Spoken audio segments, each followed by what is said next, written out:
Halo, saya dengan Dr. Anisha Tania, spesialis kulit dan kelamin. Kita akan bahas sedikit nih tentang jerawat hormonal.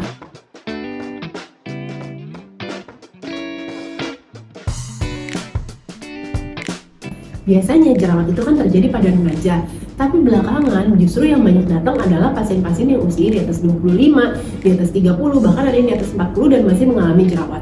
Jerawatnya biasanya tipe yang susah disembuhkan dan jerawatnya besar-besar, jadi seperti jerawat batu.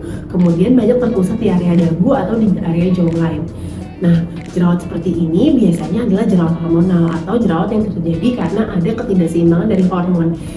Jerawat seperti ini sebaiknya diobati dengan beberapa tindakan. Yang pertama adalah dengan perbaikan pola hidup. Jadi hormon kita itu kan sangat dipengaruhi juga dengan pola hidup. Misalnya pola makan yang tinggi gula, kemudian banyak makan prosesan, kemudian juga banyak mengandung susu sapi, itu bisa membuat terjadinya peradangan yang menyebabkan jerawat menjadi lebih susah disembuhkan. Kemudian juga apabila pola tidur kita kurang baik, misalnya tidur di atas jam 12 atau tidurnya kurang dari 7 jam, itu bisa membuat kulit jarinya jadi lebih aktif sehingga jerawat akan lebih cepat muncul. Kemudian juga pola-pola hidup yang lain, misalnya pola olahraga atau stres yang sangat berlebihan, itu bisa membuat peradangan dan juga meningkatkan produksi kelenjar minyak. Nah, kemudian setelah pola hidupnya diperbaiki, sebaiknya juga berobat ke dokter spesialis kulit dan kelamin. Kenapa? Karena pengobatannya biasanya nggak cukup dengan skincare saja. Jadi selain skincare harus dibantu juga dengan obat-obat minum untuk menstabilkan hormon atau menstabilkan jerawatnya. Misalnya antibiotik, kemudian ada obat-obat anti peradangan atau obat yang untuk menstabilkan hormon seperti pil KB atau obat anti androgen namanya.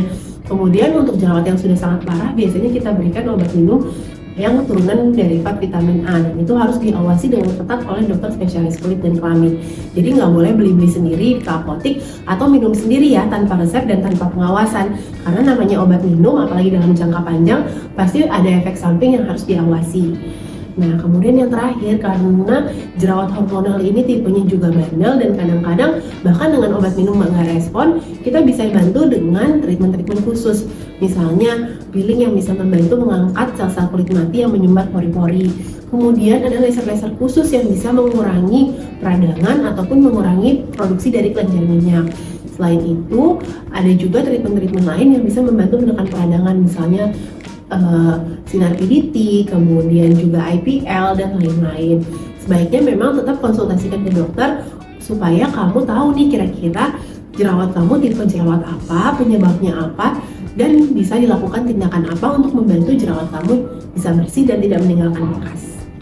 Nah, kalau kamu masih punya pertanyaan seputar jerawat hormonal atau kamu punya hal yang pengen dibahas nih, topik lain yang mau kita bahas di YouTube, yuk boleh kasih komentar di kolom komentar.